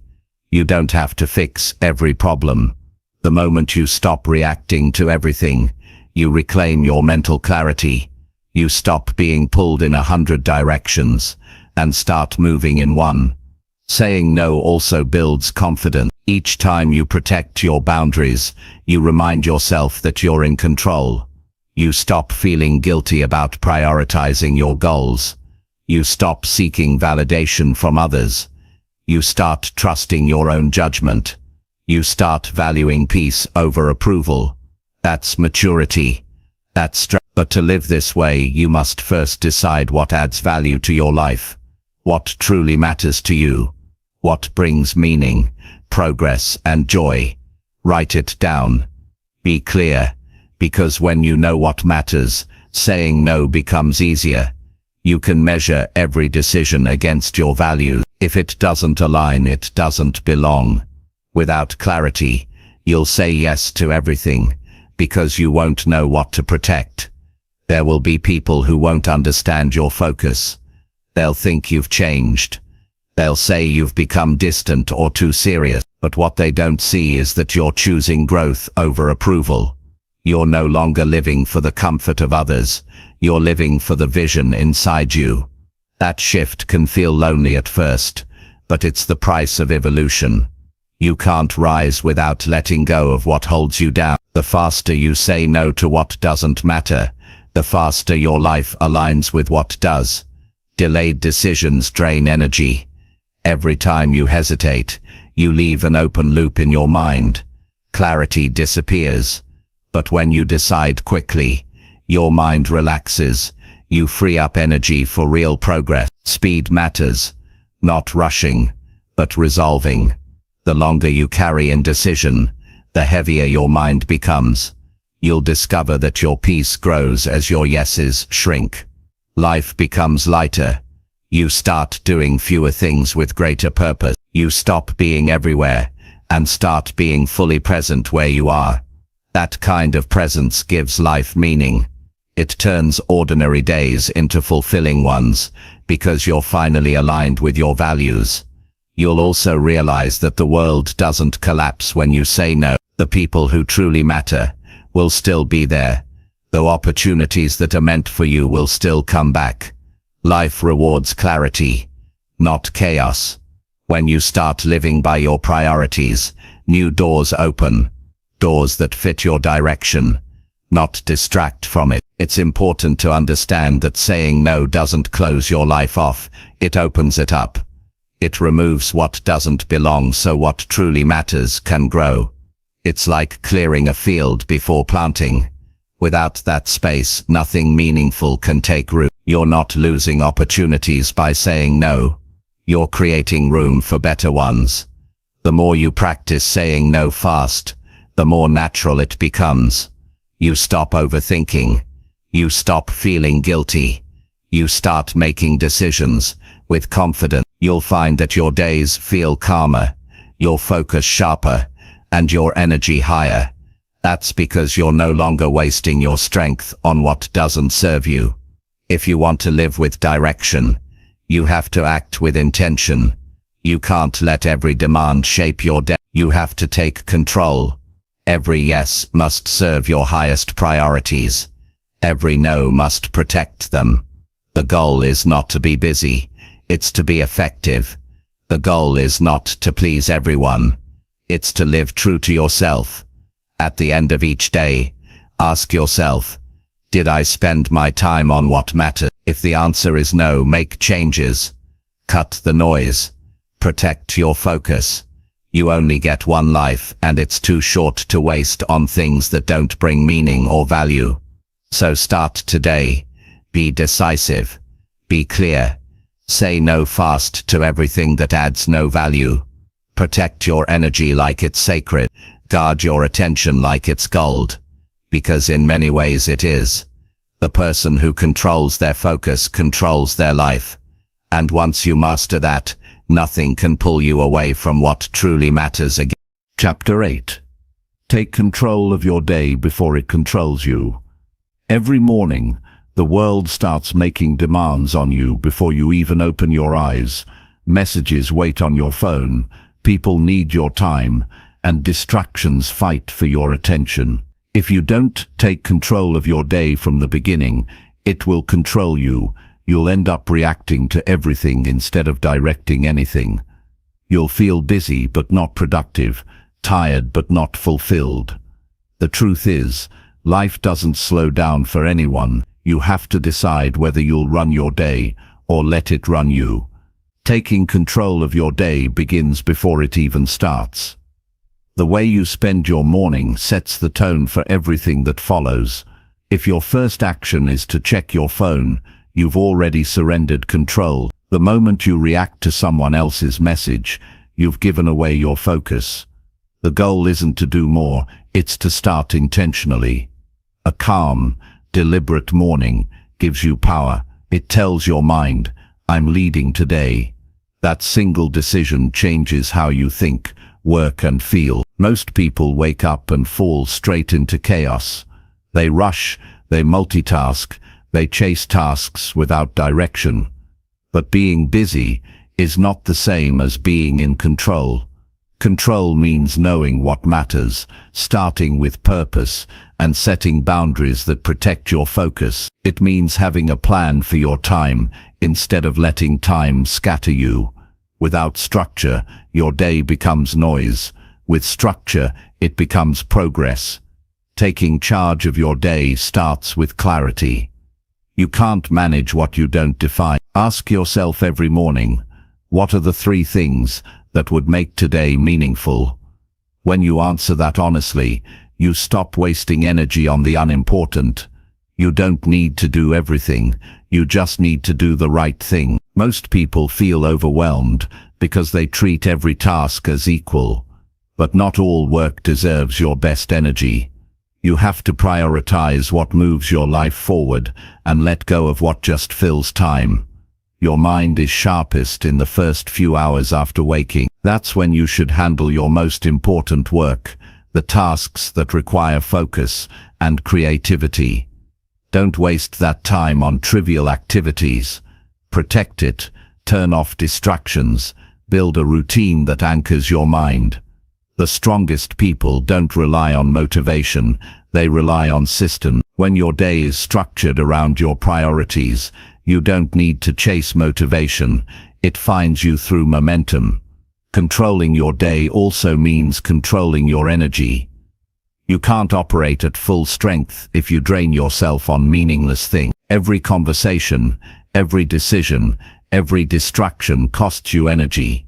Be intentional with what you give attention to. Schedule breaks to reset. Take time to breathe. Eat well. Move your body. A sharp mind needs a healthy body. You can't expect to perform at your best if you treat your energy carelessly. Another key to taking control is setting boundaries with your time. You have to decide when to work, when to rest, and when to disconnect. Without boundaries, your day will consume you. People will constantly pull you in different directions. Technology will keep you reacting. To lead your day, you must learn to say, this is my time, and this is how I'll use it. When you claim your time with intention, you reclaim your life. Discipline is what keeps your day in your hand. Without it, you drift. The hours slip away, while you handle small, meaningless tasks that give the illusion of productivity. You check one thing after another, but feel no real progress. You need to train yourself to stay on task until completion. Finish before moving on. A scattered mind leads to a scattered life. Focused effort creates peace. You also have to plan your day around your own rhythm. Not everyone's energy peaks at the same time. Some people perform best in the morning, others come alive in the evening. Pay attention to your natural cycles and align your hardest work with your strongest hours. Use your low energy periods for lighter tasks. This way, you work with your body, not against it. One mistake many people make is overloading their schedule. They pack their day with more than they can handle and end up feeling like failures when they can't finish it all. The goal isn't to do everything, it's to do what matters most. Well, a successful day isn't measured by how many things you checked off, but by how many important things you moved forward. Give your full attention to fewer things, and you'll get better results with less stress. Taking control also means preparing for interruption. Life will always throw surprises your way. Plans will change, people will need you, and problems will appear without warning. You can't avoid them, but you can manage how you respond. When you have a clear structure, you can adjust without losing control. Instead of reacting emotionally, you respond intentionally. You pause, think, and redirect your energy back to what matters. It's also important to end your day with reflection. Don't just collapse into bed after running all day. Take a few minutes to review what went well, what didn't, and what you'll improve tomorrow. Reflection keeps you aligned. It helps you learn from experience instead of repeating mistakes. When you end your day consciously, you sleep with peace and wake up with direction. You'll notice that when you start taking control of your day, your mind becomes calmer. You stop feeling like life is happening to you. You start feeling like you're guiding it. You'll handle challenges better because you'll know they don't control your direction. You'll feel more grounded because your day has purpose. That sense of control brings confidence, a quiet confidence that comes from knowing you're living with intention. The truth is, no one can manage your time for you. No system or planner will save you if you don't take responsibility for your attention. Control is not about perfection, it's about awareness. It's about choosing what deserves your energy and what doesn't. Every minute you spend unconsciously is a minute lost forever. Time is your most valuable resource, and how you use it determines everything else in your life. Taking control also means managing how you start and end each activity. Don't drift from one task to another. Pause, reset, decide what you'll focus on next. That small habit keeps your mind organized. Chaos builds when you blend everything together. Order comes from deliberate transitions. When you switch tasks with intention, you keep your mind sharp and your energy stable. You must also manage your mental environment. It's not just the tasks that shape your day, it's the thoughts you entertain. Worry, negativity, and overthinking steal time faster than any external distraction. When you catch yourself spiraling into useless thoughts, pull yourself back. Ask, is this helping me move forward? If not, replace it with action. The more you act, the less room your mind has for noise. One of the most freeing realizations you can have is that you don't have to be available to everyone all the time. You have the right to disconnect. You have the right to silence. You have the right to create space for your own growth. When you stop trying to be everywhere for everyone, you finally start being present for yourself. That's what taking control looks like. It's choosing quality over quantity, peace over pressure, meaning over movement. To build a day that works for you, start simple. Wake up earlier than you need to. Begin with something that centers your mind. Quiet reflection, stretching, planning, or journaling. Set your intentions clearly. What will make today a success? Then move straight into your most important task before distractions find you. That one decision, starting your day on your terms, can completely change how your life feels. You can't expect your day to fall into place by chance. You have to build it. You have to design it. You have to defend it. If you don't, other people will design it for you, and their priorities will replace yours. Every morning you have two options: lead your day or follow someone else's. The choice may seem small, but it shapes everything. When you control your day, you start controlling your emotions too. You stop feeling overwhelmed because you know where your focus belongs. You stop reacting to every small thing because you've already chosen what deserves attention. This gives you a quiet power, an inner steadiness that others notice. You walk through your day with clarity instead of chaos. There will still be days that fall apart, and that's fine. Control doesn't mean perfection. It means resilience. It means knowing how to get back on track quickly when things go wrong. It means not letting one bad moment ruin your entire day. When you practice control daily, you bounce back faster each time. You stop losing full days to stress. A controlled day also allows room for rest. You can't lead effectively if you're always drained. Plan time for recovery, reflection, and peace. Those moments are not wasted, they're fuel. When your body and mind are recharged, your focus deepens. You think better, move smarter, and act with confidence. Over time, taking control of your day turns into taking control of your life. The small daily choices you make compound. Structure becomes freedom. Routine becomes strength. Discipline becomes peace. You stop living in survival mode and start living with purpose. You realize that success isn't about dramatic breakthroughs. It's about consistent control over your time, attention, and energy. When you master your days, you master your direction. You stop waiting for the perfect time to live intentionally, and you start now with today, with what's in front of you, because that's where real change begins.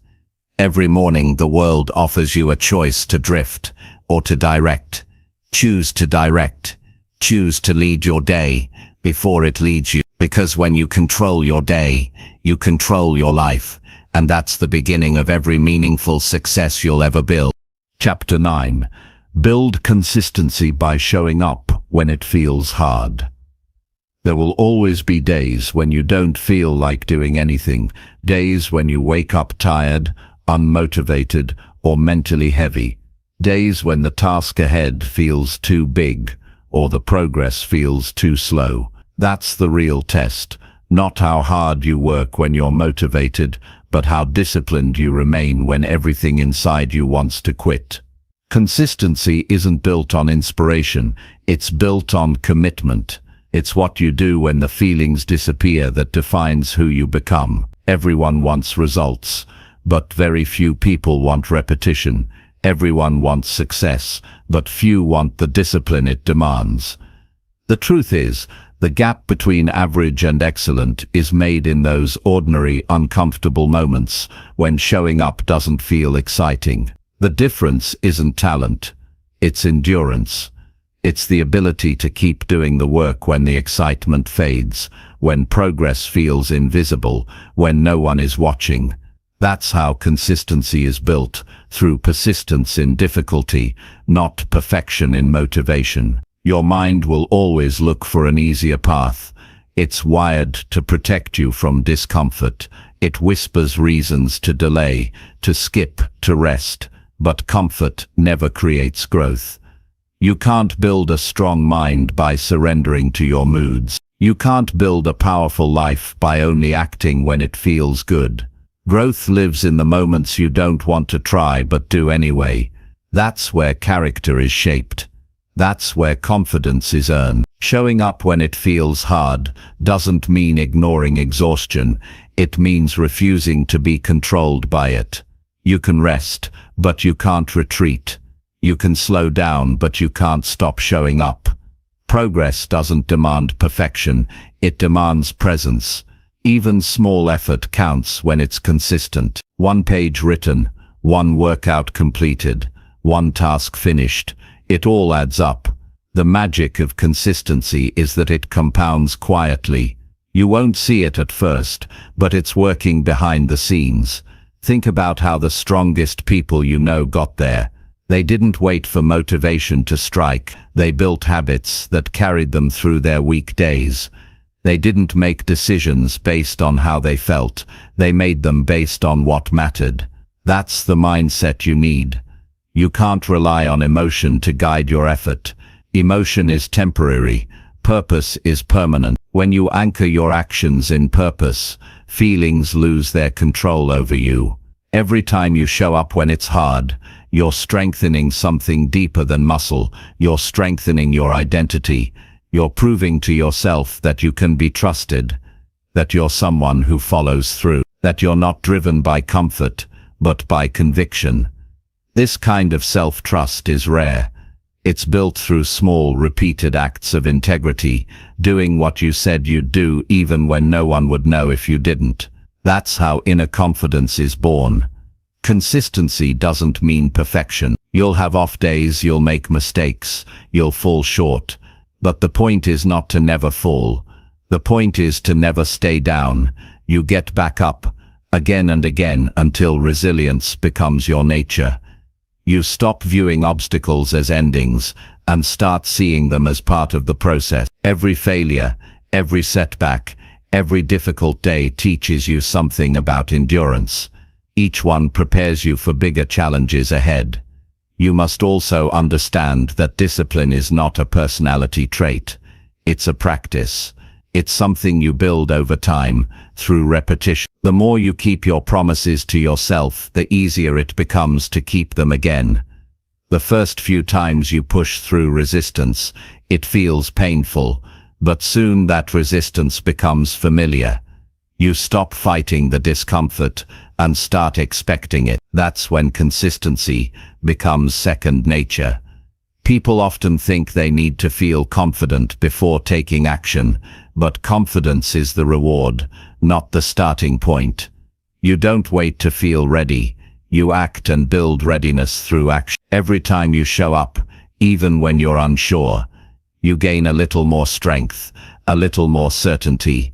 Over time, showing up becomes a reflex. You stop overthinking. You stop debating. That's what separates disciplined people from distracted ones. They move through resistance instead of negotiating with it. There's a kind of pride that comes from knowing you showed up when it was difficult. It's quiet, but powerful. You go to bed with peace because you know you didn't let your feelings win. That kind of pride can't be bought. It's earned through effort, through showing up when the voice in your head says not today. You'll start to see how much of your strength was hidden behind that one decision to begin anyway. When you train yourself to show up through hard days, you also remove the power of excuses. You stop waiting for ideal conditions. You stop saying, "I'll start when I feel better," or when things slow down, because you realize that perfect moments don't exist. Life will always be busy, messy, unpredictable. You either move despite that, or you stay stuck forever. The people who succeed aren't the ones with perfect timing. They're the ones who move through imperfect days with consistent effort. Your mind will always find a reason to stop. It will say you're too tired, too behind, too distracted. You can't silence that voice completely, but you can learn to ignore it. You can replace it with action. Action creates clarity. It builds momentum. The hardest part of any task is starting. But once you start, everything gets easier. Movement dissolves resistance. The moment you begin, you take back control. There will be moments when it feels like your effort isn't paying off.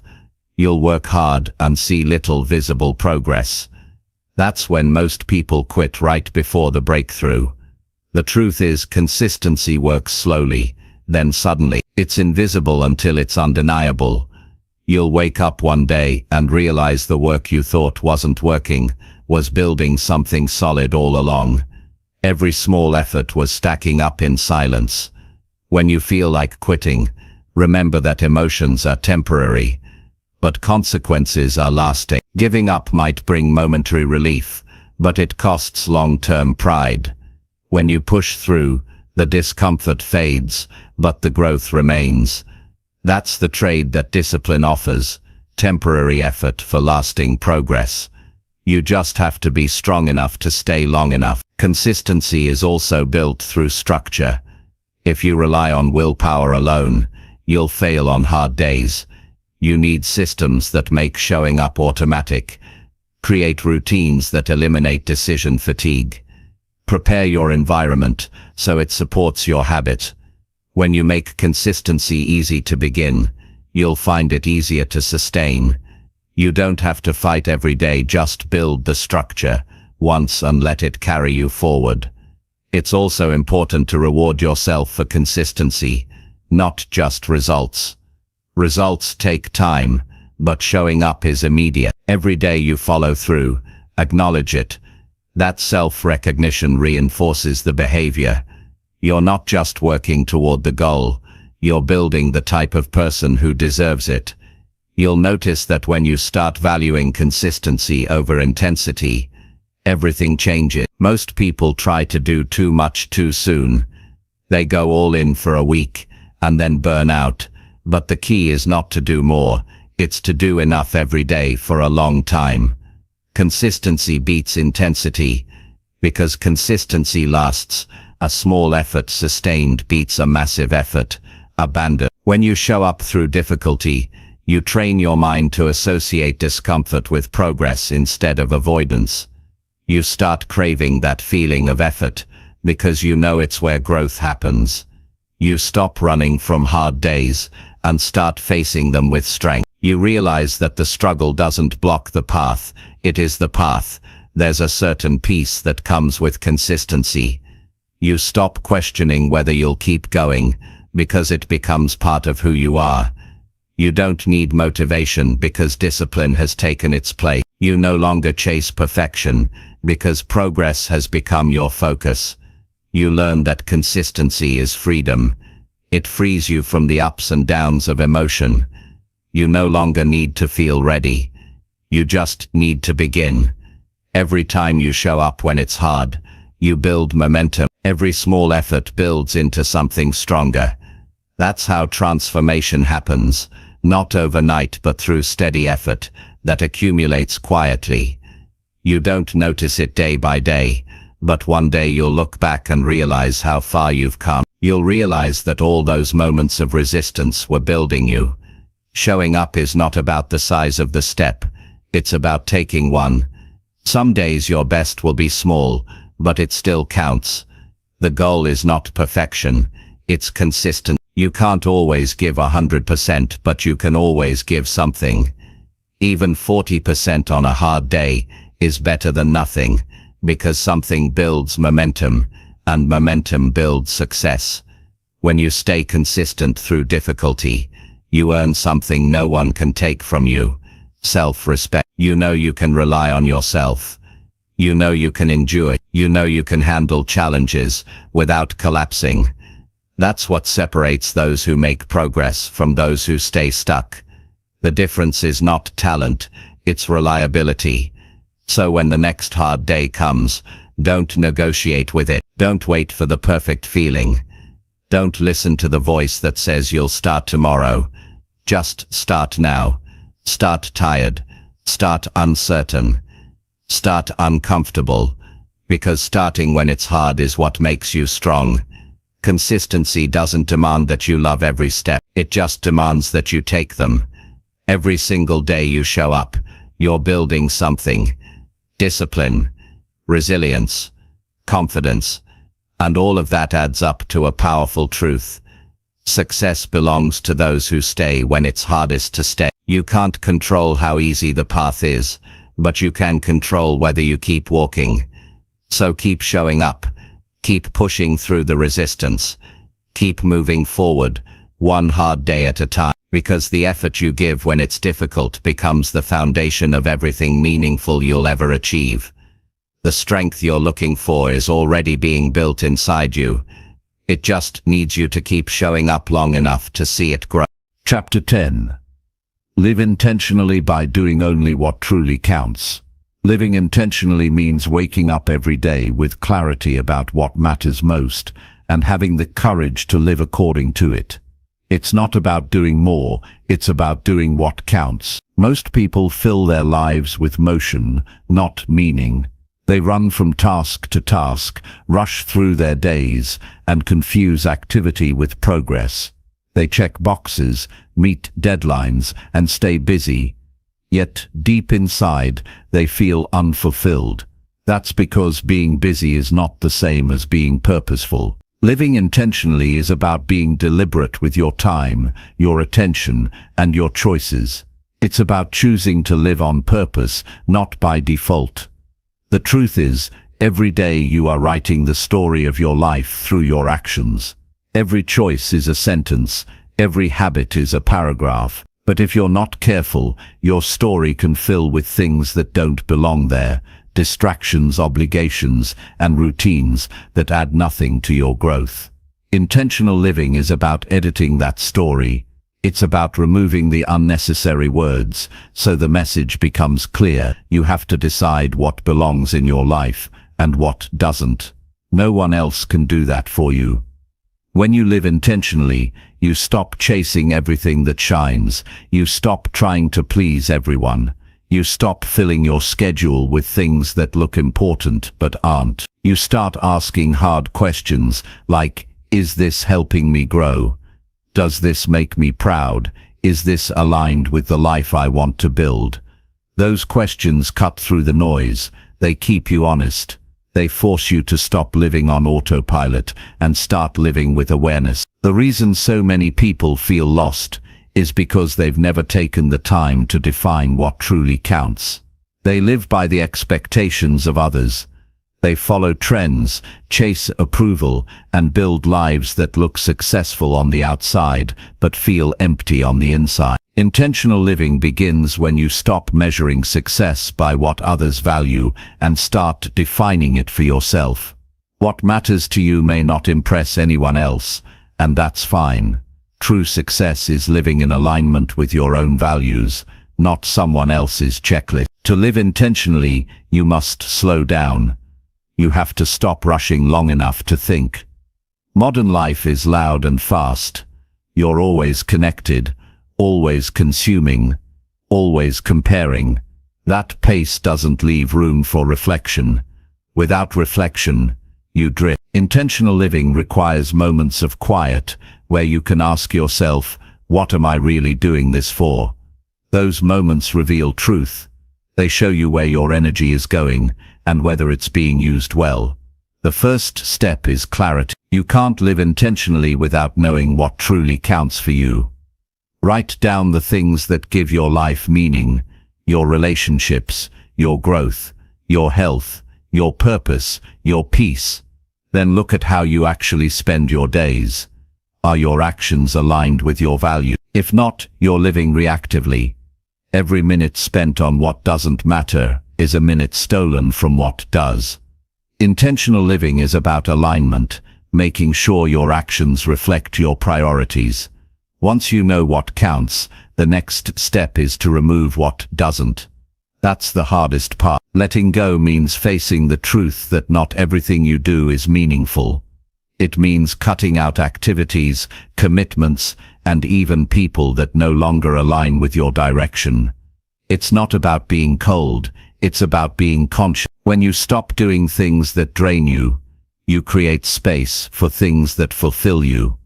You can't add meaning to your life without first making room for it.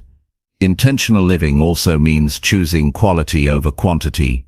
You don't need dozens of goals, you need a few that matter deeply. You don't need hundreds of acquaintances, you need a few genuine connections. You don't need to fill every hour with noise, you need moments of stillness.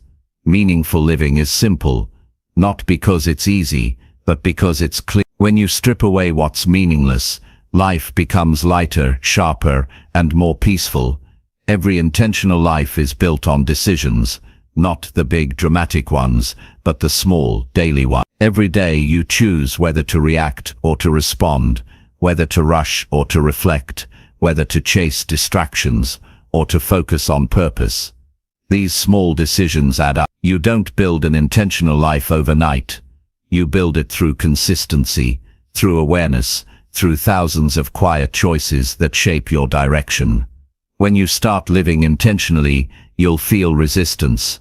People around you might not understand. They might think you've changed, become distant, or too serious. That's okay. Growth always creates distance from the familiar.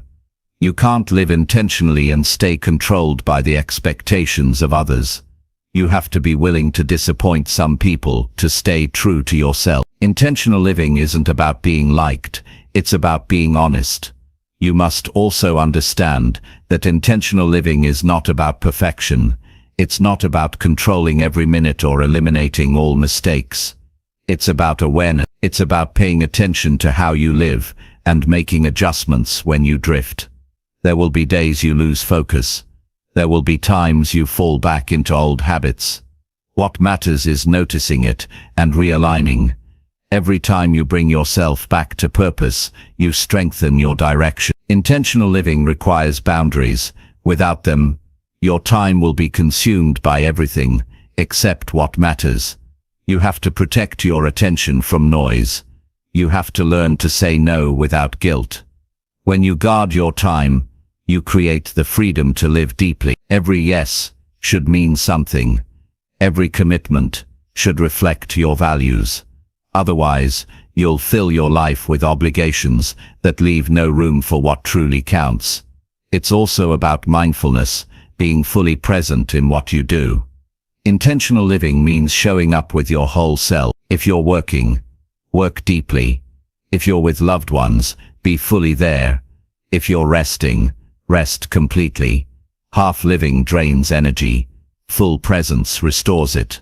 The quality of your life depends not on how much you do, but on how fully you experience it. When you live with intention, your priorities shift. You stop chasing more and start valuing better. You realize that joy doesn't come from having everything. It comes from appreciating what you already have. Gratitude becomes a natural part of your day, because you stop taking things for granted. You start noticing small moments. The sound of laughter, a conversation that feels genuine, the calm of a quiet morning.